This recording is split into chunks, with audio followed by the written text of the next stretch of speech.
Hello and welcome to Bywater Knit and Fiber. My name is Caitlin and this is a space where I will share my making, primarily knitting, but also spinning, crochet, sewing, and any other crafty things I decide to try.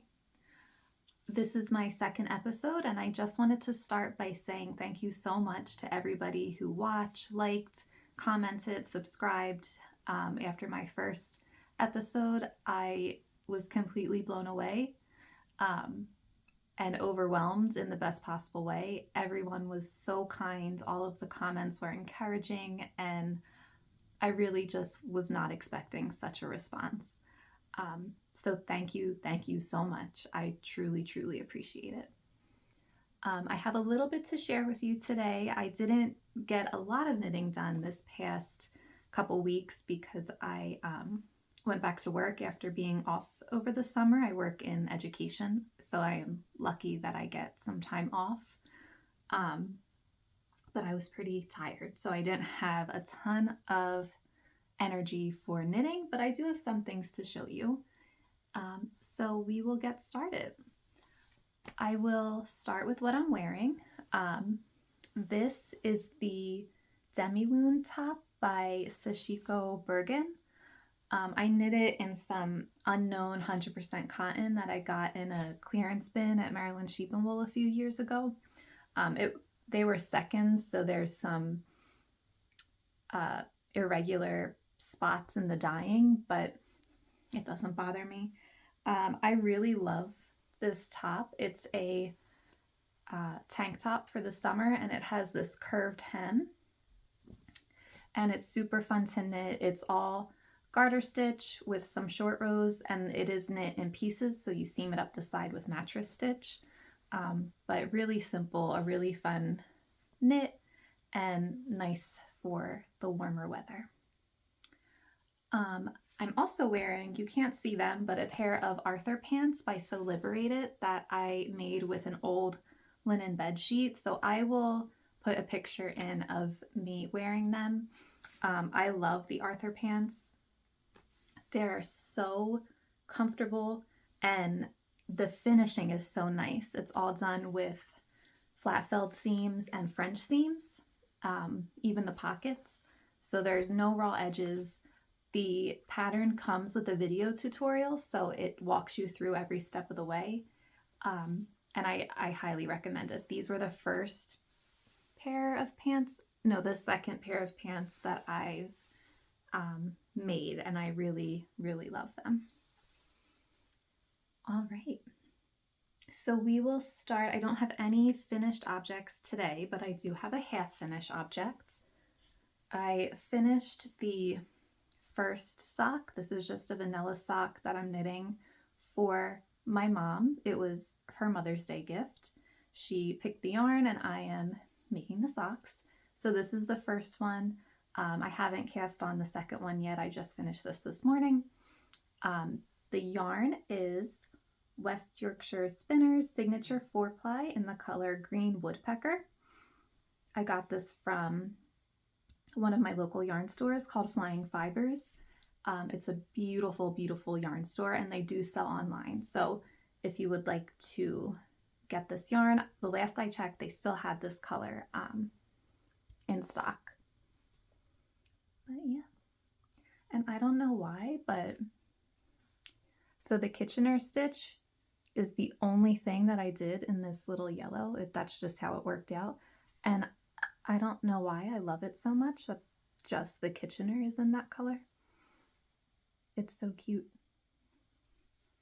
But yeah, one vanilla sock done.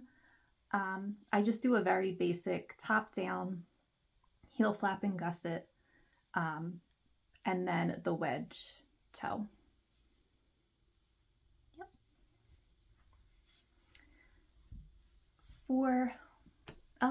Another finished object is sewing, and it is behind me.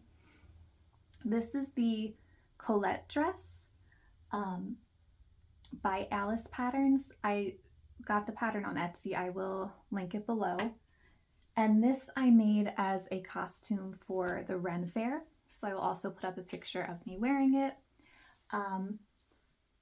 The fabric I used is a very lightweight cotton voile. I got it from Fabric Warehouse Direct. And then the lining, which you can see on the straps here, is just some secondhand fabric I got from our local creative reuse store. We're very lucky in my area that we have a creative reuse store where people will donate yarn, fabric, craft supplies, quilting supplies, and they sell it at a very good price. So that's where I got the lining. And then the belt, I just made a strip of fabric and sewed it together. And then I embroidered the leaves on it with a DMC. It's one of their polyester metallic threads. The number is 5283. I got this a very long time ago, so I'm not sure if they still make it.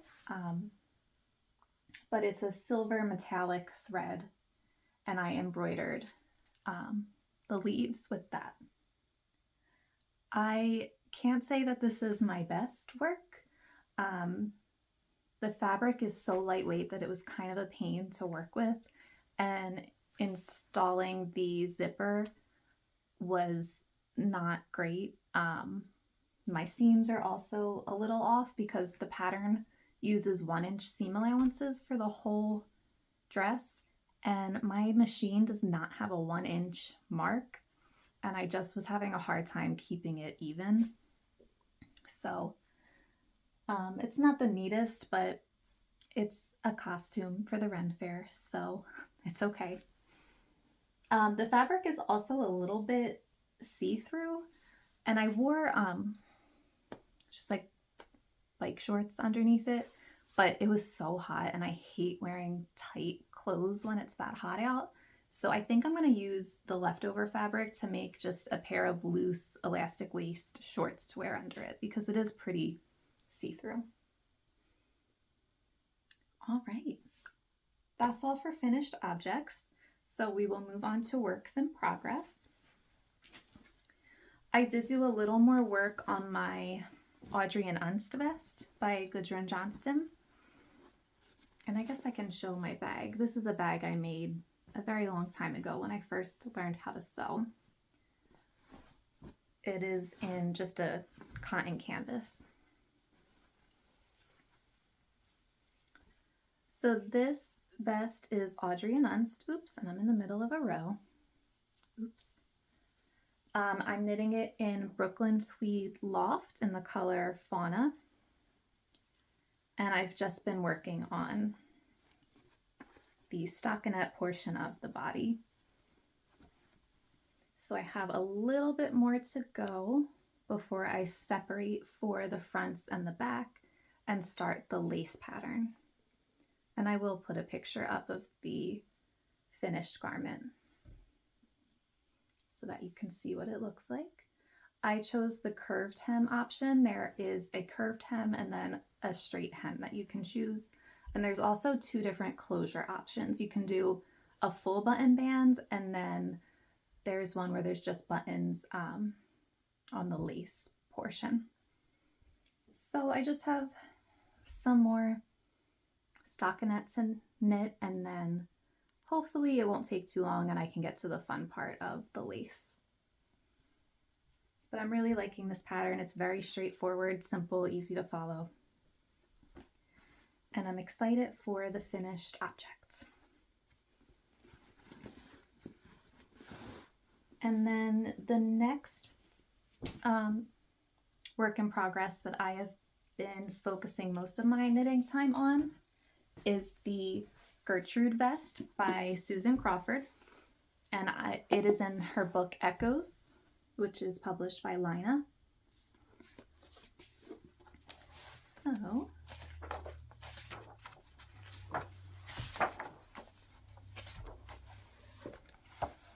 this is the pattern.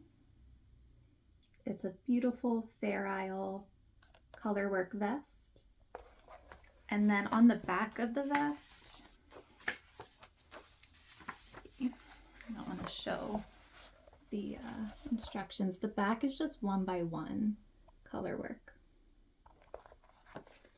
So I'm using colors very similar to the blue sample in the book, but I'm using Ravelry Phenol as opposed to Susan Crawford's yarn. And I will link my Ravelry that has all of the colors that I'm using, but I also went through them in my last episode. So this is what I have so far. I just finished the first section of color work, and I'm really, really loving it.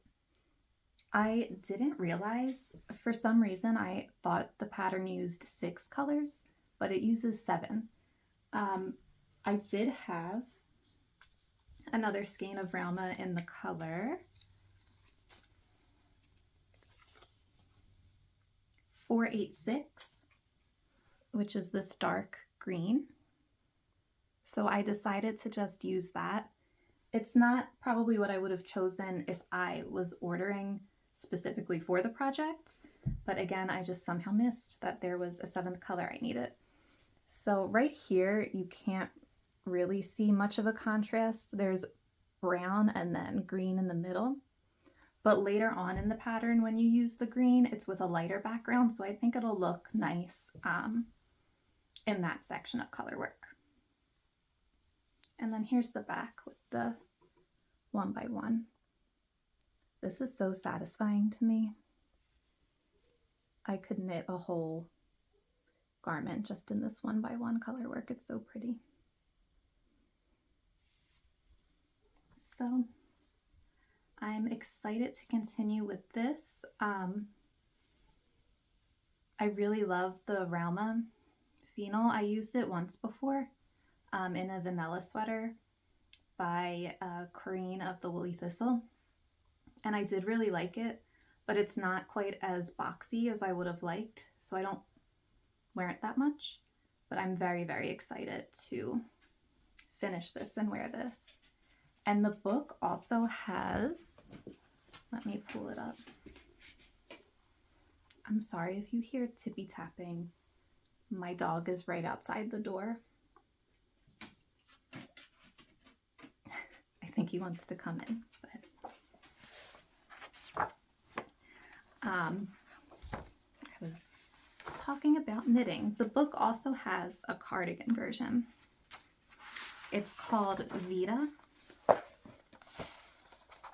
So it's the same color work pattern in a cardigan. I'm considering knitting this as well, and maybe the same colorway so I could wear it together, but that might get boring knitting all of that Fair Isle in the same color. So I don't know, I haven't decided yet. That'll be a down the line project. But again, that book is Echoes by Susan Crawford.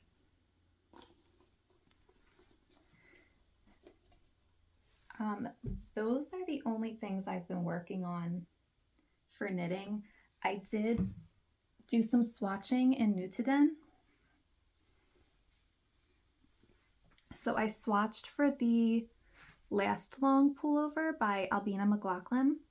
I'll put a picture in, using Nutiden Lucre. This is probably my favorite colorway that they've done. And I have been holding on to it since I got it because I'm afraid of using it in a project that doesn't turn out the way I like, which is silly because all of the projects I knit in Nutiden I end up loving, but it just feels like such a special yarn that I don't want to mess it up. So this is a pullover knit in half fisherman's rib, which I had never done before. So I wanted to swatch not only to see if I got gauge, but to see if I liked the process of knitting half fisherman's rib, because I am a process knitter. I don't want to knit a garment in a stitch pattern that I hate doing. And I really did enjoy the process of knitting the half fisherman's rib. I'm just not sure if this is the project for this yarn. So I didn't block this yet, but I'll block it measure my gauge and then decide.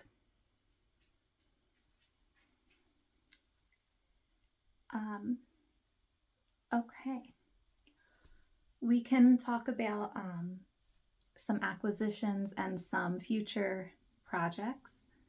I had my sister visiting a few weeks ago, and she saw my little frog. This is the Frog and Toad pattern by Claire Garland, and she asked if I could make her one, but in a keychain version. So I'm going to be casting on this for her, and she wanted one with a shrimp hat. There's a pattern called Shrimp Hat for Frog, and it's by Elliot Klopp. They have a bunch of different garment patterns for this specific frog pattern. So I'll put a picture of the shrimp hat, but that's what she chose for her frog.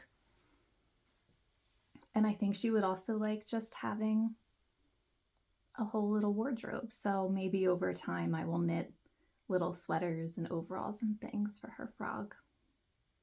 And I can't remember if I mentioned this, but she wants it as a keychain. So I have to play around with how to do that because I want it to be secure. I was thinking maybe putting a button inside and then looping like a crochet chain embroidery floss through the button and pulling it out. I'm not sure. I have to think about that.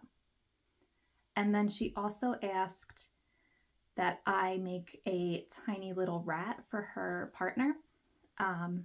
So I'm also going to use a Claire Garland pattern called Ratty, but I'm going to switch up the clothes. I haven't decided if I'm going to look for a pattern for clothes for it or if I'm just going to figure something out, because she wants the sweater to look similar to one of her partner's favorite shirts.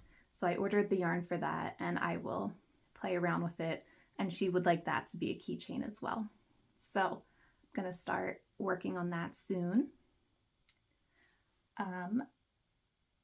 And as of right now, those are the only knitting projects that I'm thinking about. I know I mentioned the last long cardigan in my last video, and that is still something I'm planning to start, but I want to finish one of the garments I have on the needles before I cast that on. All right, so we'll do just a couple acquisitions. I was not planning on buying any yarn, but Lorna from Thread and Yarn did a new release a few weeks ago, and then with the news of the tariffs and no longer having I don't know all the jargon, but not having the minimum order exemption, it is going to be a lot more expensive to order from the UK. So I decided I would just get some of her yarn now and then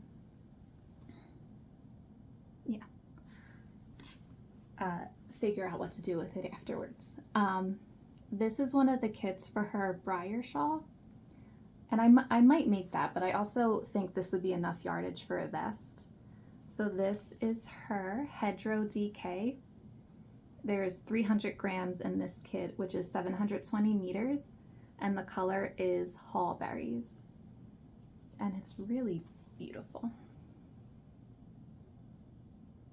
Lorna also has a knitting podcast. If you don't watch it, it is phenomenal. I absolutely love her podcast, and I'm so excited to try out her yarn. And then my only other acquisition is some fabric that I got at the Creative Reuse. So they have a bunch of fat quarters that you can buy. Some of them aren't full fat quarters, but they range anywhere in price from like 25 cents to $1.35, I think is the most. So I picked up a few different ones. So I got this green. I got a few, oh, these are different. So I have this one, and then this floral. I got just one with tiny little polka dots.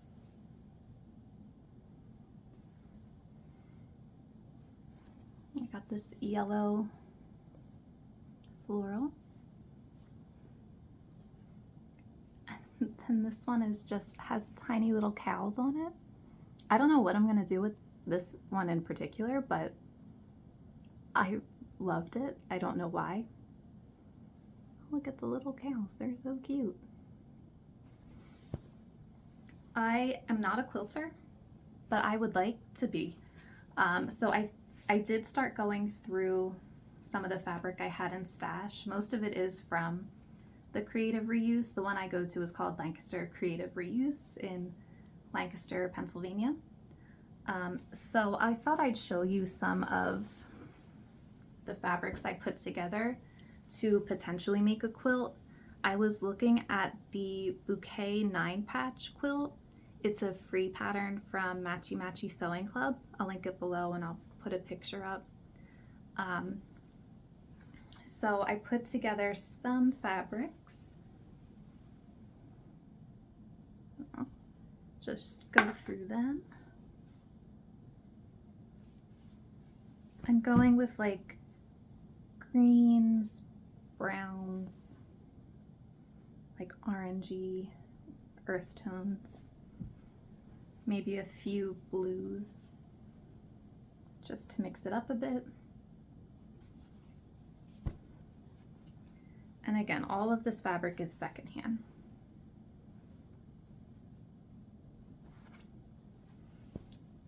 So yeah, and then these two I have some larger quantities of. So I'm gonna play around with that.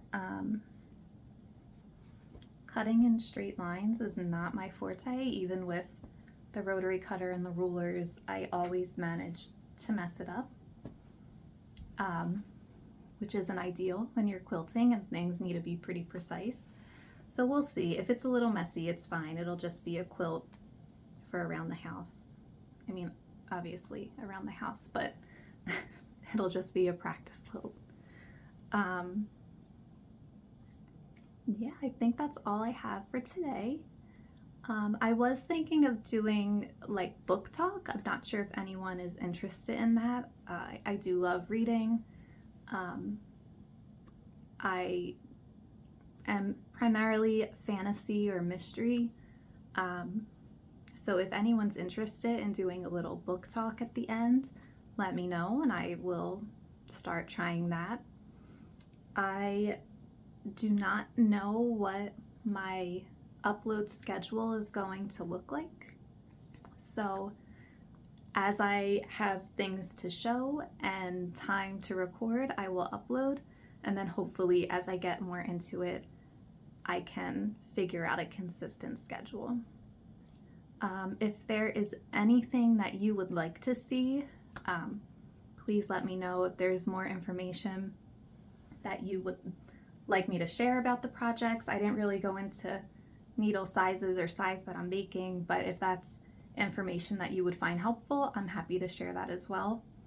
I do put that information on my Ravelry project pages most of the time. I have to go through and update a few of my projects there, but let me know if you'd like me to talk about that. Again, thank you so much to everyone who has watched and liked and commented, subscribed. It's been so incredible to see just the kindness that everybody is giving. I'm really, really overwhelmed. Thank you so much. I hope you enjoyed this, and I will see you next time. Bye.